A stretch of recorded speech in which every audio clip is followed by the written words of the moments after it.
은근히 자주 꺼내는 것 같은 첼시입니다. 원래는 아스날의 칼라피오리를 앞세워 전술을 만들까 싶었는데 마침 쿠쿠레아가 눈에 들어와서 첼시를 골랐습니다. FM26을 가볍게 즐기고는 있는데 예전처럼 푹 빠져드는 맛은 아직 없는 것 같습니다. FM26에서는 수비 포메이션을 다르게 가져갈 수 있기 때문에 조금 더 자유로워졌는데 공격 지원 수비를 아예 없애버려서 역할 구분은 좀 단순해진 느낌입니다. 이번 작도 전술 강도로 먹고 들어가면 편하긴 한데 무지성 개겐 프레싱을 추천할 정도까지는 아니고 컨셉을 잡고 다양한 전술을 만들고 있는데 예전과 달리 이적 시장에 참여하니까 훨씬 편합니다. 오늘은 316이 컨셉인데 어째 예전에 만든 전술하고 똑같을지도 모르겠습니다. 해외 스킨, 건조 페이스팩 조합인데 확실히 스킨이 더 눈이 편안합니다. 콜윌이 시즌아웃 수준이라 첫 시즌에 못 쓰는데 무드릭도 1년 정지라 없는 선수로 쳐야 합니다. 풀백을 메인으로 쓸 전술에서 쿠쿠레한테 주목해보고 싶고 첼시로 전술 만들 때마다 산체스 요르겐센 듀오에 고통받아서 너그럽게 산체스를 토트넘에게 넘겨주고 시작했습니다. 주제는 풀백의 하프 스페이스 침투였는데 어째 하다보니까 윙어들이 측면에서 해주는 게 전부였습니다. 아직 여러 팀으로 플레이하진 않았는데 첼시의 경우에는 스쿼드 뎁스가 부족한 편은 아니었고 대부분 델랍 원톱, 중앙 패드로 공미 조합으로 쭉 플레이했습니다. 이 선조합을 어떤 식으로 구성할지가 취향이 엇갈릴 포인트로 보이는데 파머를 오른쪽 윙으로 볼지 공미로 볼지 따지는 것도 중요해 보입니다. 풀백의 하프 스페이스 침투를 원했으나 마땅한 롤이 없어서 325와 316을 섞을 건데 일종의 착시 효과를 일으켜서 사기쳐야겠습니다.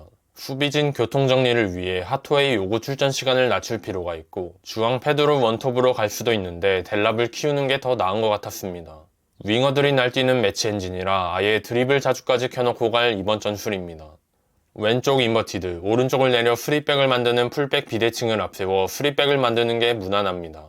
스리백 포메이션으로 시작할 수도 있지만 4-2-3-1이라는 출발점을 따로 바꾸고 싶진 않았고 오른쪽 풀백을 덜 올리면 되는 거라 인버티드 풀백이나 풀백 중에 하나 정해도 됩니다. 인사이드 윙백이나 플레이메이킹 윙백이나 이전 작 인버티드 윙백 공격 느낌이 없었습니다.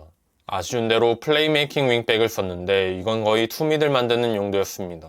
왼쪽 풀백의 전진도 있긴 한데 하프 스페이스까지 들어가는 느낌은 덜했고 오른쪽 풀백의 전진으로 3-2가 2-3으로 바뀌기도 했습니다. 마땅한 역할은 없어 보이는데 왼쪽 풀백이 볼 잡고 드리블하거나 엉거주춤 움직일 때 하프 스페이스에 들어간 것처럼 착시 효과를 일으키는 게 최선일 것 같습니다. 윙어들을 특별하게 스카진 않았습니다. 325 파이톱의 윙으로 서는데 이전 짝으로 비유하면 윙 지원이나 윙 공격 중에 하나 세우면 되겠고 제 파일에서는 기튼스의 체감이 괜찮아서 왼쪽 윙을 바꿀 일은 크게 없었던 것 같습니다. 신작 초반은 풀백들의 측면 수비가 답도 없는 수준이라 아예 드립을 자주까지 켜놓고 윙어들로 재미를 보는 게 무난합니다. 인사이드 윙백이나 플레이메이킹 윙백이나 이전작 인버티드 윙백에서 파생된 역할인데 공격 역할처럼 높게 올라가는 느낌은 덜해서 풀백의 하프 스페이스 침투를 포기하고 무난한 325와 316을 만드는데 윙어를 살짝 곁들인 느낌의 축구로 가는 게 전술을 만들기 더 편할 것 같습니다. 제가 만든 첼시 전술입니다. 4-2-3-1인데 수비 땐 윙어들을 한 칸 내렸고 쿠쿠레아 개인 지침도 넣어봤는데 그냥 하프 스페이스 보내는 거 포기하고 개인 지침 없이 쓰는 게 깔끔할 것 같습니다. 후방 빌드업 하려다가 내려놓고 갔습니다. 드리블 자주도 따로 켜줬고 다시 플레이한다면 마레스카 모티브로 갔을 것 같네요.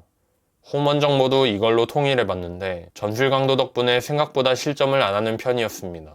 쿠쿠레아를 위로 더 올리는 316을 섞는 게 메인이었는데 쭉 하면서 느낀 건 325에서 가끔 쿠쿠레아가 볼 잡고 올라가 착시 효과를 일으키는 게 최선이었습니다.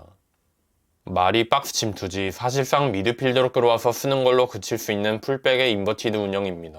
325 전술에서 투미들 중 한 명을 위로 올려 316을 만들 수 있는데 차라리 왼쪽 풀백의 기용 위치를 다르게 해석하는 것도 방법이 될 수 있습니다. 쿠쿠레아를 왼쪽 측면 미드필더 자리에 기용해 하프 스페이스로 보낼 생각도 하고 있었는데 비대칭 전술이라 포기했고 첼시 말고도 아스날로 해도 대체로 결이 비슷하게 나올 것 같습니다.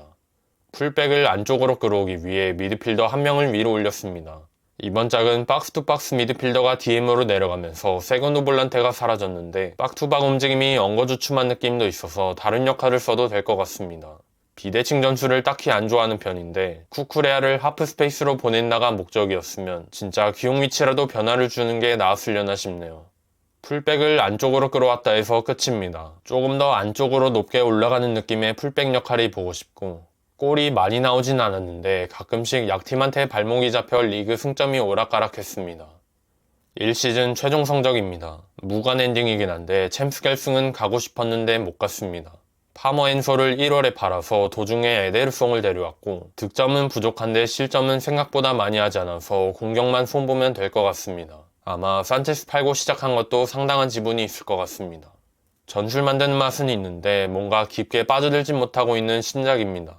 키워드 몇 개 던져놓고 전술 툭툭 밀어넣는 재미는 있는데 영상용이 아닌 내 게임을 하라고 시키면 눈이 금방 지칠 것 같아서 26은 오직 영상만을 위한 플레이를 할 생각입니다.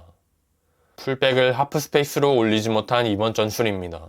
플레이메이킹 윙백에 기대를 했었는데 어째 인버티드 윙백 지원의 택가리 느낌도 나고 쿠쿠레야의 기용 위치를 바꿔서 안쪽으로 보낼 수는 있는데 이러면 비대칭 전술이 나와서 뭔가 애매했습니다. 개인 지침을 건드리긴 했는데 맛이 덜 나서 그냥 역할 개편을 기다리는 게 더 빠를 것 같습니다. 시청해주셔서 감사합니다. 재밌게 보시다면 구독과 좋아요도 부탁드립니다.